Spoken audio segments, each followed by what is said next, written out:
Hello, hello. Bethany London here. Thanks for joining. We have made it to lesson 18 of Calling in the One, 7 weeks to attracting the love of your life. And this is beautiful. This is beautiful. I'm going to read that first quote that I was posting. I dreamt last night, oh marvelous error, that there were honeybees in my heart, making honey out of my old failures. So that's how we're starting it off. So, we look at, and we go deep, and actually, you know what, I'm going to take a second and talk about yesterday's homework. So I did the homework yesterday, which was drawing a picture of two figures, and the first embodied an honoring myself representation. So what came out was this figure where it's a total stick figure. I don't draw people. I can paint, and I'm like this and putting my arms up, and it's like there's a wall with this force, this invisible force, and it's pushing down on me, and I'm trying to raise the roof. So that was the picture that came to me, and it was basically that figure embodied the, it's not possible, I can't do it, that kind of figure. And then the second figure was me on top of the mountain, and then I just floated up to the top. So it was about being and allowing all that I want to happen and create to just happen with ease versus such a force. So that was my homework. I don't know if any of you guys did the homework from yesterday, but that's what I did.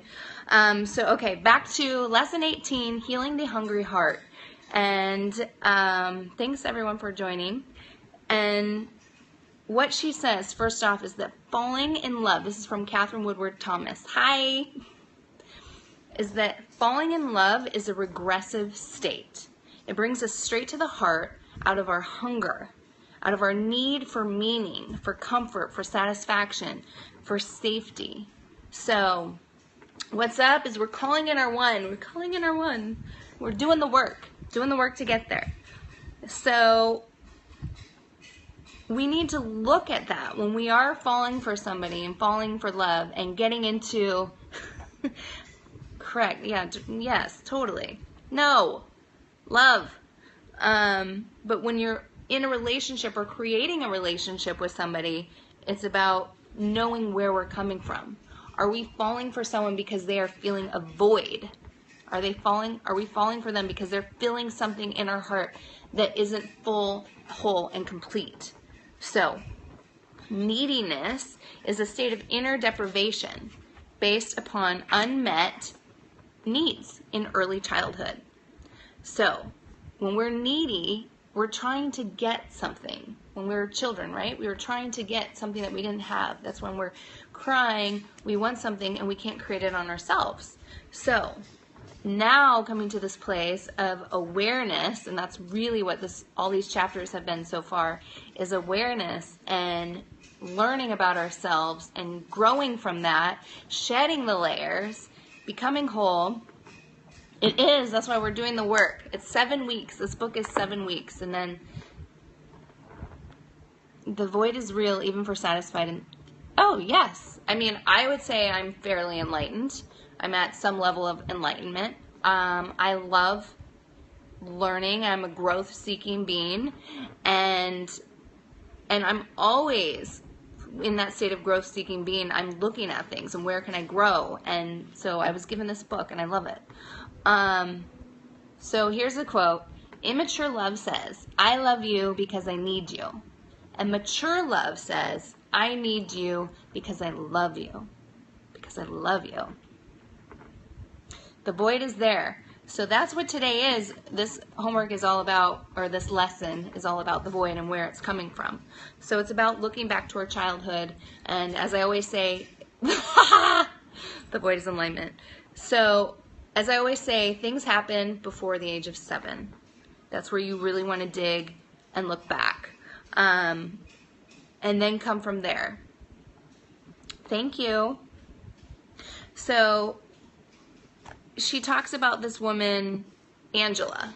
So Angela was raised by her mother, and even though she knows and believes that her mom loves her, her mom spent most of her childhood in bed with depression. So her mom wasn't coddling her, loving her up, giving her hugs and kisses, and filling that love tank, if we're going to talk about the 5 love languages. So her love tank was very empty.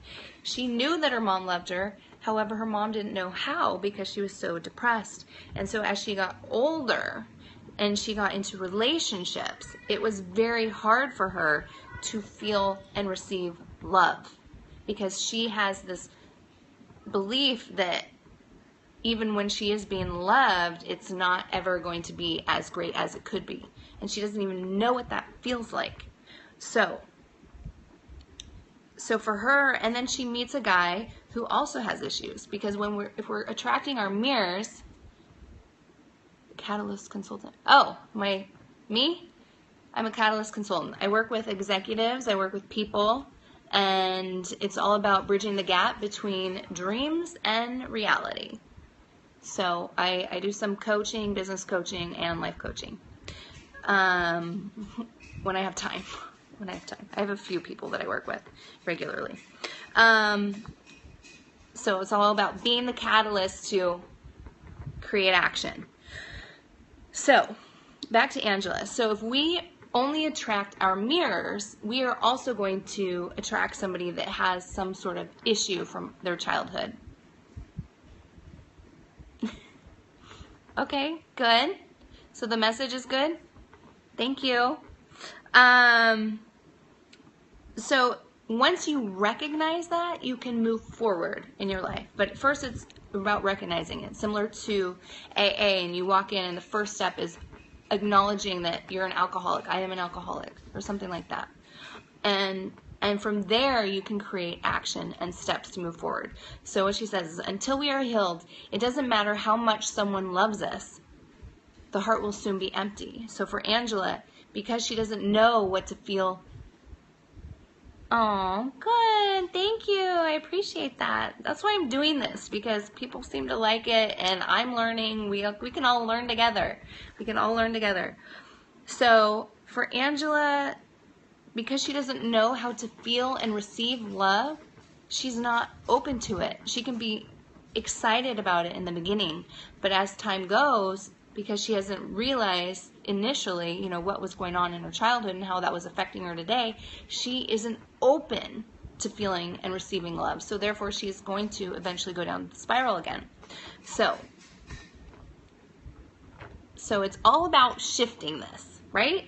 You cannot get what was missing in your childhood from another person until you are actively engaged in doing all that you can to give it to yourself. So first, we must heal the hungry heart, as the chapter is called. Heal the hungry heart and acknowledge ourselves and become whole from inside. I also recently read Attached, the book Attached. I don't know if any of you guys have read Attached, but that is what they call it is secure. So here she's calling it a mature or immature relationship. She's saying, are you coming from a secure place or not in the book Attached? So what we get to do is reparent, retrain ourselves, and first find where those voids are. Find out where those voids are so that we can fill them ourselves, not through another person. Sure, you can call me a teacher. I think we all have gifts and stuff to share with each other that we can all learn from. So yeah, and in fact, feel free to share this broadcast if you feel that it would support some of your community as well, of course. Share the message, share the love. So, first off, we must give up the fantasy that our Prince Charming or a princess is coming to rescue us from our misery, because we get to do that ourselves. We get to honor ourselves and rescue ourselves first, and then we are the princess, and we will meet the prince, or the queen and the king. So, once we become whole ourselves, we can attract wholeness. And that's what I want. right? I don't want to attract somebody with a whole bunch of issues, so I better fix myself or heal myself and look and see what is going to support me that I can recognize in myself so that I can also attract that, someone that is a growth-seeking being. For starters, I would like to meet somebody that is a growth-seeking being that is also conscious and aware of themselves and their problems and where they can grow. And by doing that, I'm not meeting somebody that's stubborn and stuck in their ways, right? That's for me personally. Yes, exactly. I would tap a heart for you if I could. Okay. So, moving on. It is the lack of inner resources that have been haunting and hurting our hearts, which causes our lives to be confused and satisfied.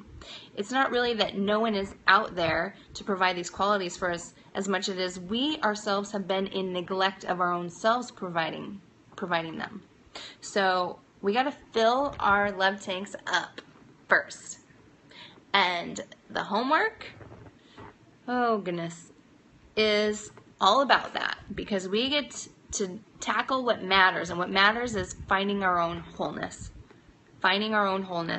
on our own, not waiting for someone else to tell it to us or tell us where our voids are. We get to find them and tackle them and fill them up with love. So, as always, there's homework, and the homework today is more journaling. That seems to be the theme lately. And we want to journal on our father or our mother. So if you're a guy, you would be journaling about your mother. If you're a girl, you'd be journaling about your father. Yes. I mean, if you're already in a relationship and you see some voids in your partner, and of course yourself, by you becoming whole and complete, and I don't know that there ever is completeness, but by you becoming whole and filling your own love tanks, you will automatically support a shift in your partner. That's just how it is. Because when you are feeling amazing, you're supporting them and feeling amazing because you're feeling loved. So, food for thought. Okay, so journaling today. So you're going to journal about your opposite parent. So I'm going to speak about my father, because that's what I would be doing. So I would journal on this, describing his most supportive and loving qualities. When did I feel safe with him? How often did he keep his word? This is so big to me. Keeping your word. Oh, that's like my pet peeve. When you say you're going to do something and you don't, you're on my shit list. So my dad was definitely his word. My dad is a super high integrity, ethical man. And so that's probably where thank you. Oh God, I know. I share some stuff I'm surprised about sometimes. So journaling about that, in what ways did he let you down? Where did your father let you down? Where did your mother, if it's your mother, do the same? So I would say my dad was a super supportive man, but at the end of the day, he never let me feel like he was my friend. And that drove me nuts. I was like, sometimes I just want you to be my friend. Stop bossing me around and saying how it should be my friend. And maybe that's just not how it's supposed to be as a parent, but I feel differently personally. So, continuing on with the journaling, when did you trust your parent to be fair and kind, and when did you not trust them? I remember that lesson, I think it was from 3 days ago. The first lesson we learn in life is trust, because we come out as a baby and we're helpless. We have to trust everyone to take care of us. So if that wasn't happening for you as a child and you didn't get the love and the care that you needed, that is something that needs to be tackled, because it will carry through with you all your life until it is. And it's going to affect you in relationship with other people, regardless of if it's finding the one or business or your friends. So everybody. Okay, so next she wants us to create a list of everything that was missing in our childhood. So nurturing, basic hygiene, life skills, basic life skills, consistency, dependability, could you depend on your parents? Attention, did you get attention or were they always at work? And what kind of attention did you get from them? Were they encouraging and supportive of your talents, or were they squashing them, saying, no, you can't be an artist, you should be a doctor? Protection, did you feel protected, cherished? Did they respect your boundaries? Were they just busting in the door or whatever when you're at home? Did you feel unconditional love? So it's about going through, and this is particularly focusing on what was missing with the lack, the voids. Because as you journal, when you get into a journaling state that's comfortable, things just start to flow and things might come up that you weren't even aware of. And we want that to happen. And then once that does happen, then we want to go through them, all of these lacks and voids, and create forgiveness around them. So she has this phrase, I'll read it really slowly. So I, Bethany, release and forgive blank, my dad, my mom, for failing to blank. I release them and forgive them. I give up failing to blank myself. So, let's see. I wanted friendship from my parents. Thank you. So I, Bethany, release and forgive my parents for failing to give me friendship, because I too failed to give friendship to myself. So I promise to do my absolute best to begin to be a friend to myself from this day forward, and I claim friendship as mine fully and completely. So it's about acknowledging every single void and creating forgiveness so that we can clear it from our body and let it go. Clear and let go. And it's such a beautiful practice. I also practice this other thing called the Pono prayer. I think that's how you say it. And so if there's someone like an ex, oh, thank you. So there's this, it's called the Pono prayer, Hawaiian prayer. And so you envision somebody, so I might envision my ex, and I would say, thank you, I forgive you, thank you, I love you for being in my life. And you say that, and you acknowledge them, and you acknowledge the lessons that they've brought to you, and that you, and the love. So by doing that multiple times, you're releasing them. And it's important to release these, because all voids and lack and anger and emotions are trapped in our body until we let them go. I don't know if you've ever experienced, oh my gosh, chiropractic care. Once I went to a chiropractic doctor and I left and I was so angry because, I don't know, because she popped me and it was like all this anger was trapped in a muscle. And so it's really important for us to get emotions out. And I'm a pretty neutral, like loving, forgiving person. So maybe I am feeling anger and I'm not consciously aware of it, but it's being trapped in like my upper shoulder, let's say. I don't know. I'm just, I don't want to be a psychologist. I'll do life coaching though. I'll push your buttons. I'll push your button big time. So we want to get out these emotions that hold us back, and we don't even know. I mean, sometimes you can get sick and have a cold, and it's purely from absorbing too many negative emotions, and that alone can create sickness within your body or disease. They call it dis-ease, right? So that is the homework for today. Oh, thank you for the love. Hopefully, yeah, it sounds like this really resonated with some of you guys, so thank you. I'm glad. I'm super happy. And then, of course, there's always a bonus. There's always a bonus. So today, the bonus is to take at least one action that provides for yourself that was missing in your childhood. So if there was something that was missing, a void, like maybe basic self-care, like maybe go get a massage today, something like that. So just taking that, maybe it was learning how to balance a checkbook. So take that and go and learn, like treat yourself, honor that void so that you can become whole and complete and attract the most amazing love of your life, calling in the one. So that is the lesson for today. Tomorrow is lesson 19. Oh my gosh, can't believe 19 Periscope so far, guys. And tomorrow is reclaiming the disowned self. Sounds good. Reclaiming the disowned self. So there you have it. I hope you guys have an amazing day and have fun. Go enjoy yourself. Yay! Thank you. Good. Good. And you know, it's no worries. I do have everything being recorded on Catch. Is it Catch or Clatch? Catch? The K. So you can go back and look at them. And oh my gosh. I'm gonna I rewatched yesterday's because there were so many weird comments coming in. I realized that I looked negative, or not, sorry, not negative. I looked naked because my hair was covering up my straps. Okay, so I was not naked yesterday. I had a tank top on. I was getting the worst comments. So no, I had a tank top on yesterday. Fully clothed, people. Wrong show. But live and you learn.